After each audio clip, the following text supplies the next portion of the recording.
Good morning, नमस्ते, प्रणाम, सत श्री अकाल, अस्सलाम वालेकुम to everyone. This is the Vinay Kumar Yadav from YouTube channel English with Vinay sir. आई इस वीडियो में हम लोग सीखते हैं use of has to oblique have to. यानी जब कोई हिंदी सेंटेंस हमारा ना है, नहीं है या पढ़ता है, पढ़ते हैं पे समाप्त होता है और उस सेंटेंस से किसी मजबूरी के भाव का बोध होता है तो आप वहां पे has to oblique have to का प्रयोग करते हैं। जैसे आइए एग्जाम्पल के रूप में आपको बताते हैं। मुझे वहाँ जाना पड़ता है, मुझे खाना बनाना पड़ता है, मुझे जाना है, मुझे अंग्रेजी बोलना है। तो ऐसे सेंटेंस को हम लोग हैज ऑब्लिक हैव टू के द्वारा करते हैं। आइए यहाँ पे हम लेते हैं अफर्मेटिव सेंटेंस के लिए स्ट्रक्चर। सब्जेक्ट लगाएंगे, यहाँ पे आप हैज टू का प्रयोग करेंगे, has to oblique have to, ठीक है। उसके बाद V1 लिखना है, उसके बाद आपको ऑब्जेक्ट लिखना है, ठीक है, ओके। तो एक चीज यहां पे समझ लीजिए कि हैज टू का प्रयोग कहां पे करेंगे। यानी ही, सी, इट या कोई नाम आता है तो वहां पे हम लोग हैज टू का प्रयोग करते हैं, ओके। एंड उसके बाद आई, वी, दे, यू और कोई प्लूरल नाउन आता है तो वहां पे आप हैव टू का प्रयोग करते हैं, ठीक है। आइए एग्जाम्पल लेते हैं। मुझे अंग्रेजी सीखना है, ठीक है, मुझे अंग्रेजी सीखना है, मुझे अंग्रेजी सीखना है। तो मुझे की इंग्लिश क्या होगी, आई, मुझे की इंग्लिश आई, और आई के साथ आप क्या लगाएंगे, हैव टू लगाएंगे, ठीक है। और क्या करना है आपको, तो सीखना है तो लर्न, और क्या सीखना है आपको, तो इंग्लिश सीखना है, तो I have to learn English, okay. एक और एग्जाम्पल लेते हैं, उसे, ठीक है, स्कूल जाना है, उसे स्कूल जाना है। तो उसे की इंग्लिश क्या हो जाएगी, ही या सी जो भी लगा लिया, और ही के साथ आप क्या लगाएंगे, सिंगुलर सब्जेक्ट है तो आप लगाएंगे हैज टू लगाएंगे, ही हैज टू, ठीक है। अब उसे जाना है तो गो की इंग्लिश, गो मीन्स जाना होता है, और go to school, he has to go school, ठीक है। जैसे होता है मुझे दवा खाना पड़ता है, मुझे अंग्रेजी लिखना पड़ता है, मुझे वहाँ जाना पड़ता है। तो ऐसे सेंटेंस को आप हैज ऑब्लिक हैव टू के रूप में करते हैं, ठीक है। अब आइए हम लोग नेगेटिव सेंटेंस लेते हैं। तो नेगेटिव सेंटेंस का आपका स्ट्रक्चर होता है, यहाँ पे आप सब्जेक्ट लिखेंगे, ठीक है, और उसके बाद आप डू लिखेंगे, उसके बाद आप डज लिखेंगे, उसके बाद आप नॉट लिखेंगे, उसके बाद आप हैव लिखेंगे, और इसके साथ आप टू लगाना नहीं भूलेंगे, V1 लिखेंगे और ऑब्जेक्ट लिखेंगे। ये हमारा नेगेटिव सेंटेंस का स्ट्रक्चर होता है। जैसे आपको मालूम है कि हम लोग डज का प्रयोग कहाँ पे करते हैं, सिंगुलर सब्जेक्ट के साथ, और डू का प्रयोग हम लोग प्लूरल सब्जेक्ट के साथ करते हैं। ये थोड़ी एडवांस ग्रामर स्ट्रक्चर है, नहीं तो हैज़ नॉट और हैव नॉट के, हैज़ और हैव के बीच में नॉट लगा के भी आप बना सकते हैं, लेकिन थोड़ी एडवांस ये स्ट्रक्चर यहाँ पे मैं लिख रहा हूँ। अब आइए यहाँ पे एग्जाम्पल लेते हैं। मुझे आपसे बात नहीं करना है। जैसे होता है ना, मुझे आपसे बात नहीं करना है, तो मुझे की इंग्लिश आप आई लगाएंगे, और आई के साथ क्या लगाएंगे, आई डू नॉट, ठीक है, have to talk to you, मुझे आपसे बात नहीं करना है, ठीक है। उसे क्रिकेट नहीं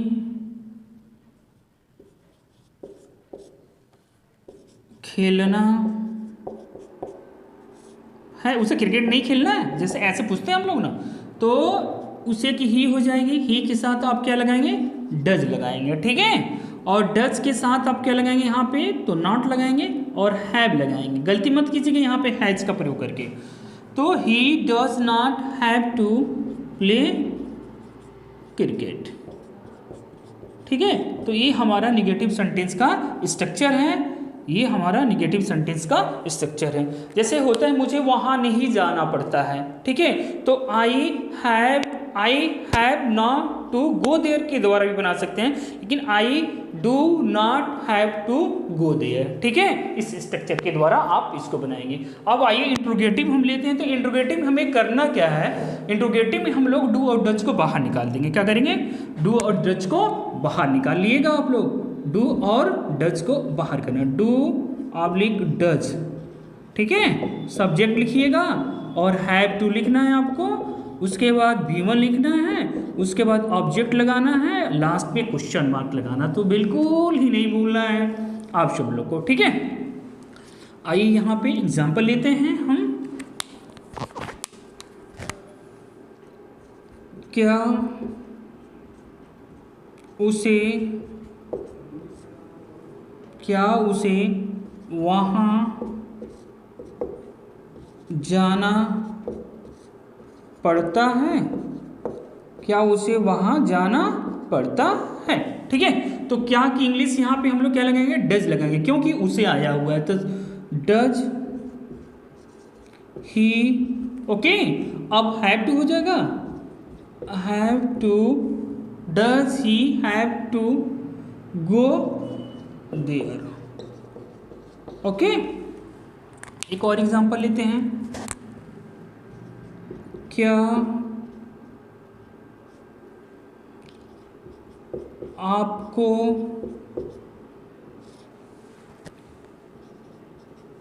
अंग्रेजी बोलना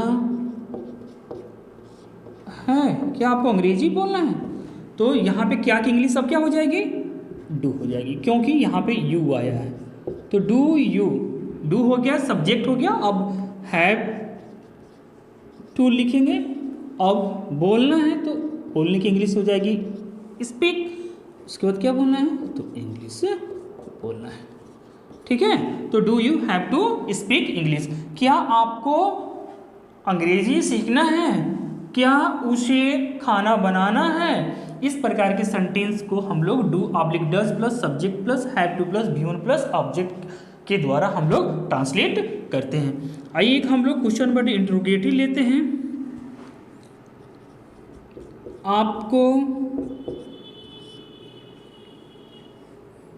वहाँ क्यों जाना है, आपको वहाँ क्यों जाना है, ठीक है। तो यहाँ पे पहले हम लोग क्यों की इंग्लिश लिखेंगे, किसकी इंग्लिश लिखेंगे, क्यों की इंग्लिश लिखेंगे, तो क्यों की क्या होती है, वाई। अब आपको आ गया तो why do you have to go there, आपको वहाँ क्यों जाना है, ठीक है। एक और एग्जांपल लेते हैं।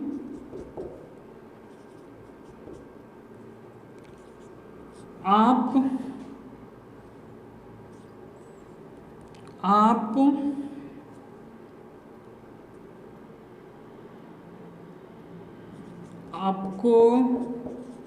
दवा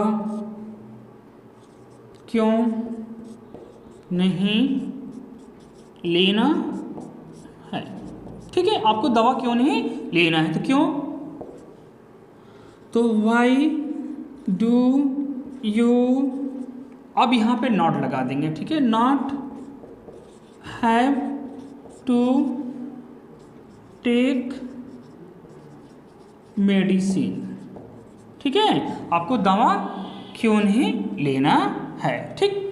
तो ऐसे सेंटेंस यानी हमारा सिंगुलर रहेगा तो हम लोग हैज लगाएंगे, प्लूरल रहेगा तो हैव लगाएंगे, ठीक है। यह स्ट्रक्चर हमारा अफर्मेटिव के लिए, स्ट्रक्चर निगेटिव के लिए, हमारा इंट्रोगेटिव के लिए, और ये जो एग्जाम्पल जो है वो क्वेश्चन वर्ड इंट्रोगेटिव के लिए है, ठीक है। तो ऐसे सेंटेंस को आप रेगुलर यदि ट्रांसलेट करेंगे, ये थोड़ी सी स्ट्रक्चर जो है इसकी थोड़ी सी एडवांस है, तो आप कंटिन्यू ऐसे सेंटेंस को अगर ट्रांसलेट करते हैं तो बिल्कुल आपको अच्छी पकड़ हो जाएगी इस तरीके के सेंटेंस को ट्रांसलेट करने में। आई होप डेट यह वीडियो आपको समझ में आई होगी, और इस वीडियो को आप जितना ज़्यादा से ज़्यादा होके लाइक शेयर और सब्सक्राइब इस चैनल को अवश्य करें। Thank you too much for watching this video.